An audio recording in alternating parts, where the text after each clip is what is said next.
The closeness shared with Soong sent Yongju into slumber on a cloud. A lazy roll left Yongju on his back blinking at the ceiling as birdsong poked at his consciousness. He stretched his limbs, brain hazy from what had happened. Did Soong wake in a daze too? In only a week he'd grown more accustomed to this room than he should have. Dread clawed at him at the idea of having to move back tomorrow, to resume his own routine. The clock read a triumphant 5:30, hours ahead of his normal wake-up time. But creaks above announced Soong's victory to greet the sun first. Most homes had balconies, this one had an attic tacked on like an afterthought. Yongju noticed how precarious it appeared, perched atop the cabin roof. Windows lined each visible wall, top to bottom, soaking up every bit of sunlight. Were it on solid ground, it would be a perfect hideout. But the current location screamed death trap. If anyone inside were to make too sharp of a movement it might topple off the side of the house completely. Yongju enjoyed the smooth wood on his soles before stuffing his feet into his slippers. At the glass door he inspected the sky, no signs of rain, only a bright beaming sun. Yongju smiled. A perfect day to be out and about. A perfect day to redeem himself for all his previous mess-ups. The day after this one could be his last unless he'd somehow proven to Soong he was worth keeping around. Yongju's mind lingered on their kiss, and he fumbled with his drunken buttons, twice. Nerves and excitement swirled in his belly, and clouded his mind. He hadn't done it with intent to prolong his stay, but because in that moment a kiss is all he wanted. We should have held back. Soong was right. Another part of him countered with, but who's to tell us we must? His youthful crush had taken the reins, racing into a dreamlike escape. In this world there were no consequences and he could do whatever he wanted. Soong ventured to keep on track, to divert from their urges. But Yongju yielded and seized the moment. He prodded at the cracks forming in the man's composure, unwilling to let them seal up again. Eagerness overtook Soong's judgment too, whether that was a mistake, time would tell. Easing first his good leg and then his injured one inside his pants, Yongju pulled them up and tied them at the waist. He pulled on his top, snatched up his shoes and went to the kitchen. The smell of sesame rice greeted him, and a variety of condiments sat next to an empty bowl on the island. A jar of kimchi on the counter beckoned Yongju as he doled out a hefty serving of rice. He popped the seal and piled several pieces of spicy cabbage atop his loaded dish before tucking in. Instead of standing at the island, Yongju elected to eat at the table. The sun's rays hardly reached this side of the room.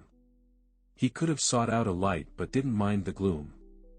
Beams of light streamed through the window. Dust motes swirled about within them, putting on a show for Yongju as he ate in silence.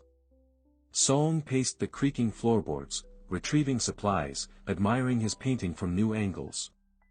Yongju had no way of knowing what he was doing up there. Soong had yet to grant him access. It never came up in conversation. Yongju respected Soong's privacy too much to ask. No matter how much his curiosity hoped to learn what was behind that locked door. Although most of the time Yongju had eaten alone, today the artist's early start gnawed at him.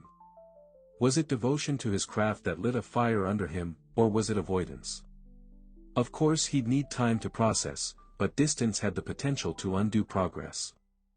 There was little Yongju could do, but Hope Soong's thoughts also clung to their kiss. Part of him wished Soong were here so they could confront the issue and get it over with. But another part appreciated his absence. How red would he flush seeing his face? What would he say if Soong did want to talk about it? Would words come out in an earthly language or incoherent mumbling? Rather than sit and stew, Yongju decided to take the opportunity to explore the village. He washed his dishes, returned the kimchi to the icebox, and rifled in his pocket for something to write on. Yongju scribbled a brief note out of courtesy with a pen from the fridge before stepping out to greet the day.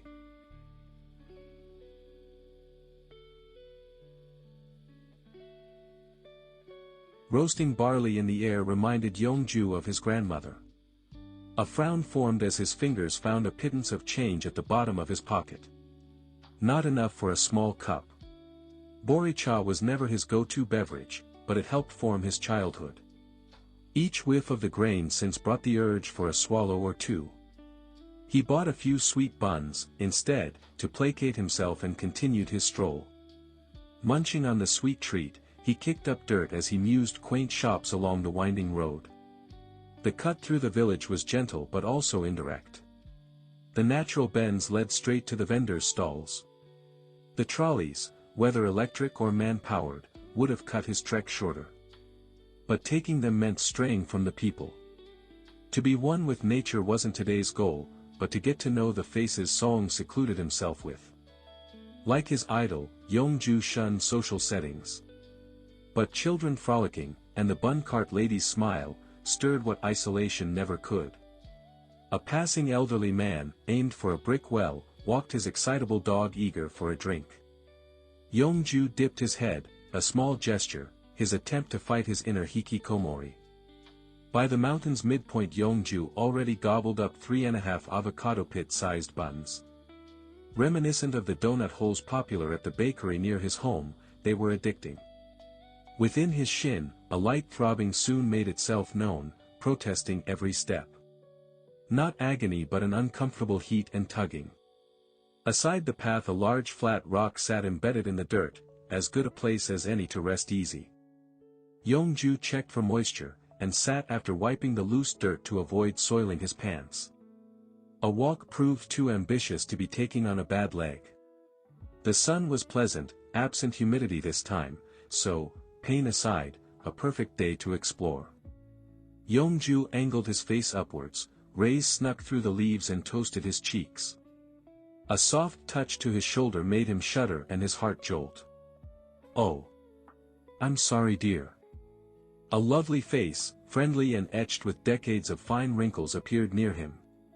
An old woman. She stood hunched with a disposable paper plate piled with homemade rice crackers. They had a nice glistening finish, aerated likely with the tines of a fork. That's how his own Haoma had made them.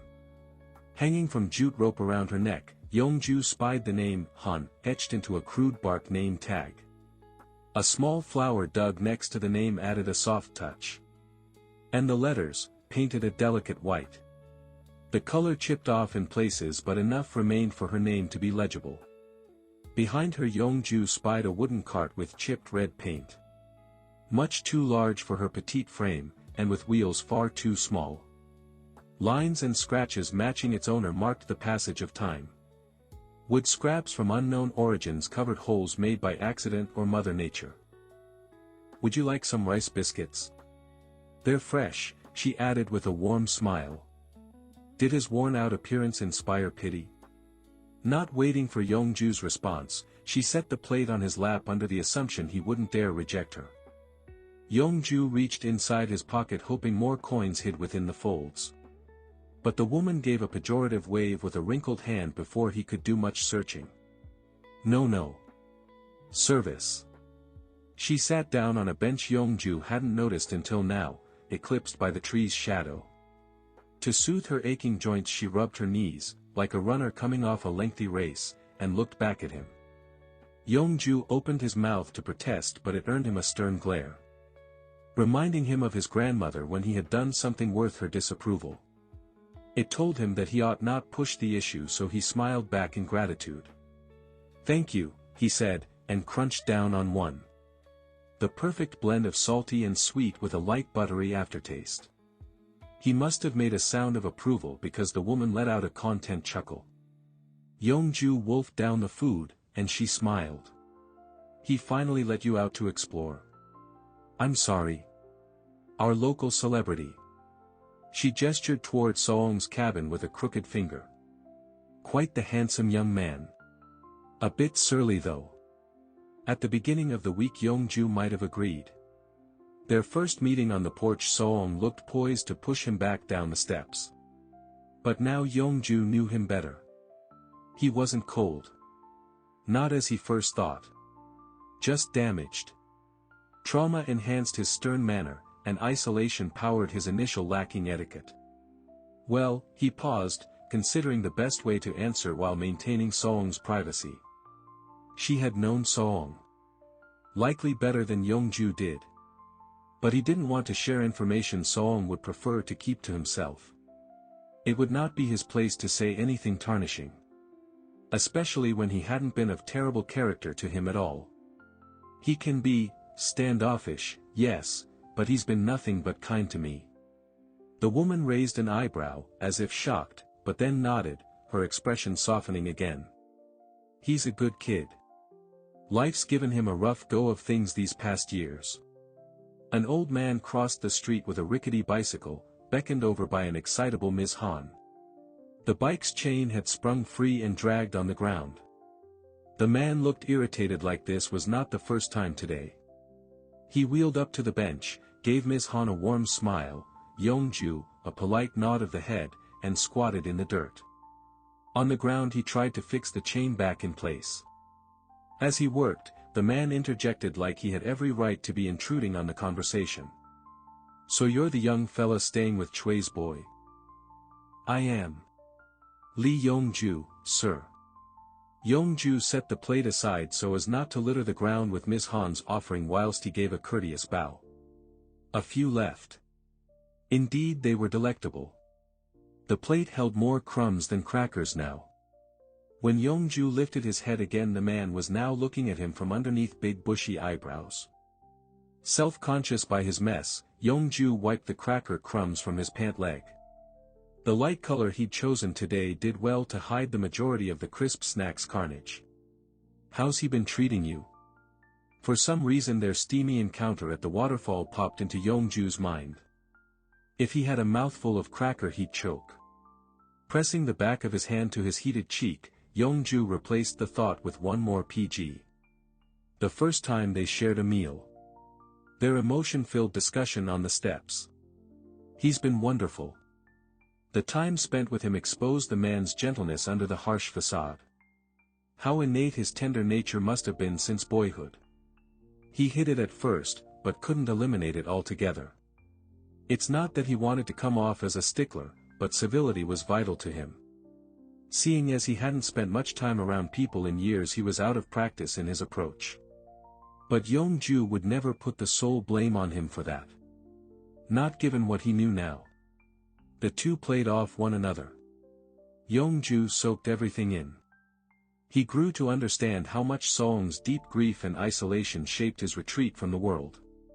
How resonant his existence had actually been to the village as a bright, happy child. The elderly pair filled him in on youthful moments. How his appearances in town lessened as a teenager but still made time to stop by the stalls on a weekly basis. When school kept him too busy to chat, he'd sit nearby beneath the trees to do his homework, work on projects. And wherever there was Song, Grandpa Chui wasn't far off. He'd brag about his grandson. The one he'd raised from a tot since his daughter refused to acknowledge parenthood. On slow days they'd chat while Song played with the other boys. If he hadn't time for that, instead Grandpa would wave, hello, grinning ear to ear.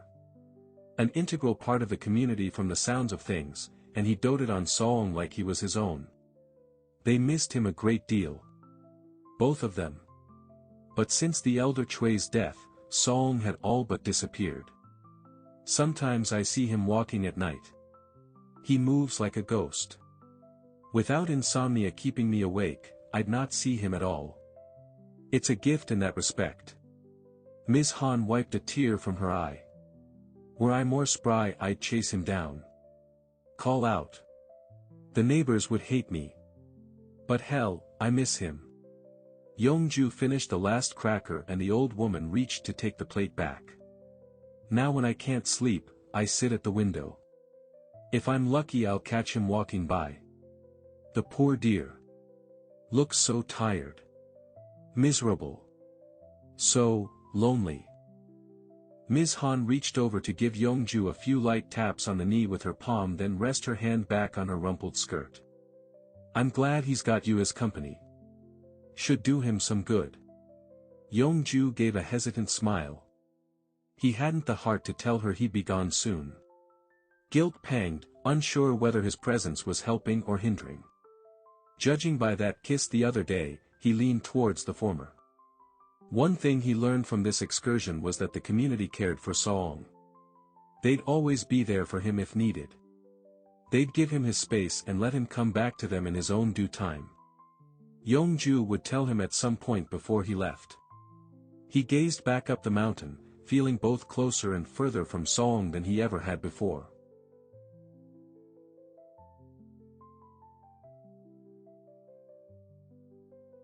On arrival to the cabin, the same empty kitchen that bid him farewell earlier greeted Yongju now. Dirt fell from his shoes as he knocked them together twice and set them on the porch before heading inside.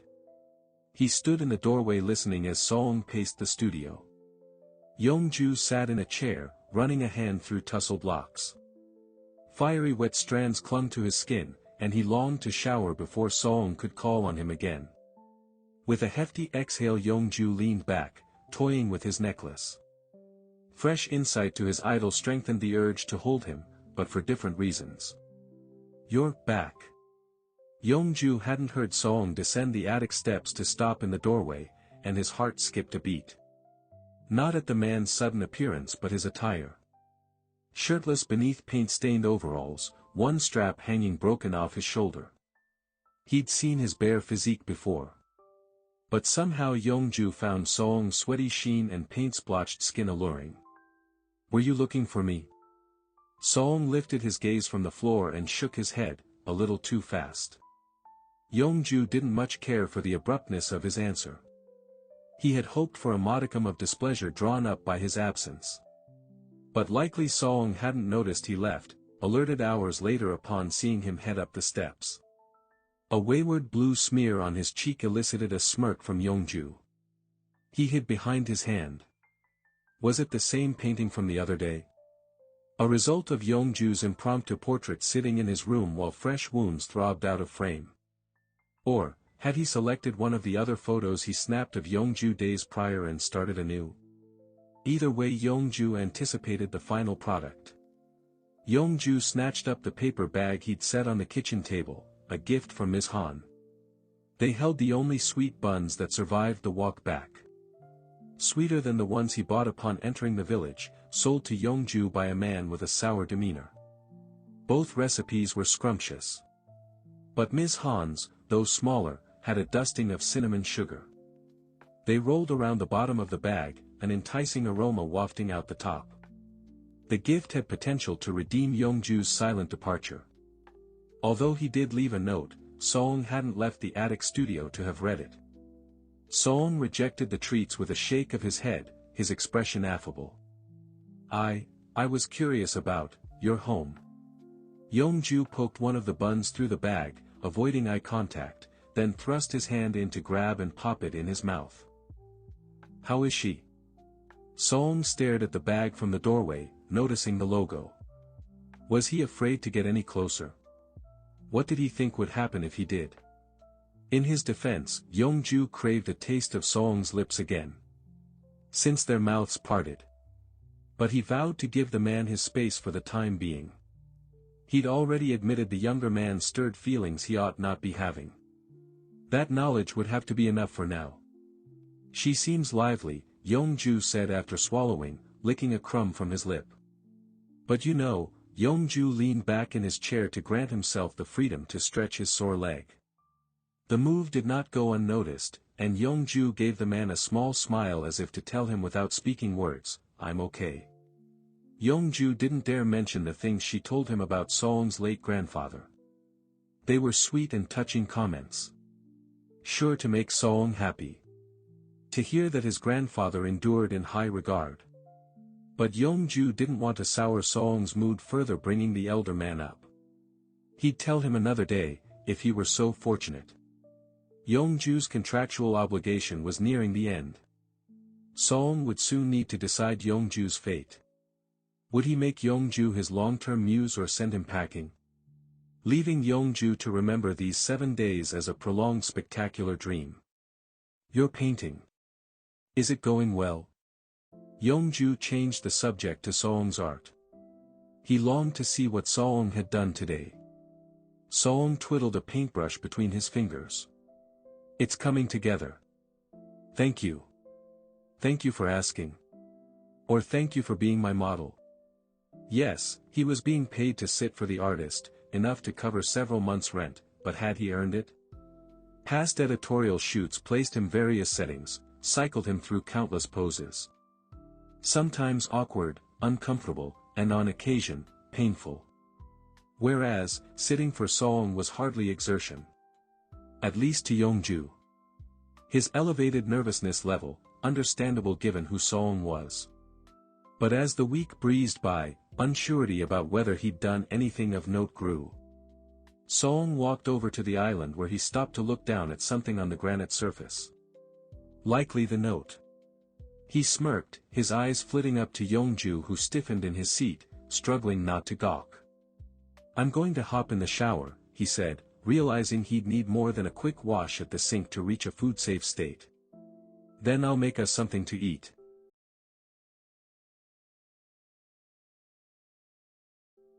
To ease his self-perceived uselessness, after eating Yongju insisted upon another shoot. If he had to go he wanted to leave the man with ample material to work with. To assure himself he'd not been a total waste of Song's time. The tree line at the back of the stunning mountain property served as the backdrop, a large pine as his prop. A simple shoot. Nothing spectacular or grandiose.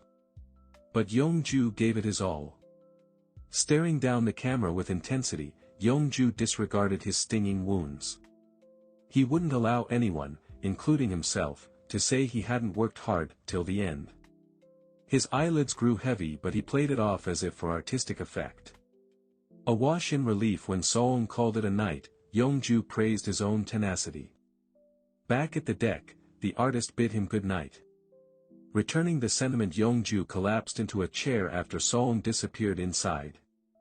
As he looked out upon the yard, Yongju's chilled fingers longed for a hot cocoa. The night atmosphere was quiet and the property peaceful. If a fire blazed in the pit in front of him and he had a good book and a blanket to snuggle under, the night would be perfect. Yongju rested his hand over his satiated stomach. Song plied him with mushroom broth mandu, rice cakes and braised tofu bibimbap. The tofu had bathed in brine for days. When had there been time to prep it? But the rest of the meal Song whipped right up on the spot. Yongju wanted to help, and Song was reluctant to agree. And as Yongju helped cut the veggies, he kept a notable distance. But the way Song's cheeks flushed from the other side of the island was telling. Song wanted to close the distance between them as much as Yongju, and that was something. Beyond a few messages from his sister, life at home offered nothing new. If Yongju's response came delayed, she'd worry and call him regardless of the midnight hour. After a prompt reply, Yongju dropped the phone in his lap. Surveying his surroundings, his mind played yesterday's scene again. Before that kiss he had delusions to keep him warm at night. Now he had actual fuel to stoke the fire of his fantasies. Song's mouth on his own carried the urgency of a man relishing his brief lapse in restraint. His touch on Yongju's waist firm enough that Yongju wouldn't slip from his grasp, yet careful so as not to cause pain. Closeness made the reaction of their lower bodies unmistakable. Crickets chirped. The moon shone brighter than the porch lights extinguished due to inactivity. Sleep prodded at him with persistence. It'd be normal for him to be in bed at this hour, but to ignore the chance to embrace nature while he could, would haunt him. Sure, Yongju had a porch of his own, a swing scarcely used unless Emmy came to visit. But using either put him in danger of running into his neighbors. Most days Yongju wanted to enjoy the fresh air alone, minus the small talk. Here, solitude came easy. Yongju's phone dimmed in his hand, the vibrant colors of his game failing to hold his focus. Somewhere behind him came a gentle click. Or perhaps a crackle of something moving through the trees. Whatever it was soon lost relevance as Yongju was fading fast. A cover he didn't have before spread sudden warmth over his legs.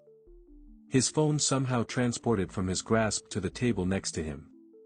The click came again, this time, unnoticed. Yongju's eyes had shut out the night and his surroundings, and whatever lingered nearby. His phone screen lit up a final time before darkness took over once more. Can I finally meet your mysterious artist boyfriend?